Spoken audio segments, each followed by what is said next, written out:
Okay, I'm trying to show some of the damage that was done. That's underneath the microwave in the oven. Can't see that. That's near the sink.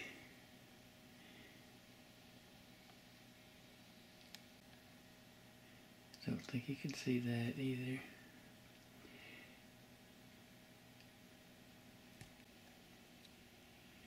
But here's where the worst damage was, or the wetness was over here. And of course that's near the fireplace. See if I can zoom in there.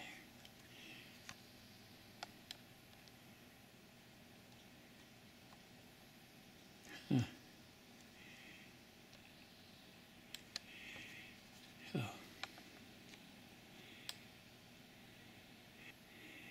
anyway, here's what they did looking for pipe damage. And I thought that was all going to be covered. But it turns out it would be covered, but under the deductible. Whoa. And it wasn't covered at all.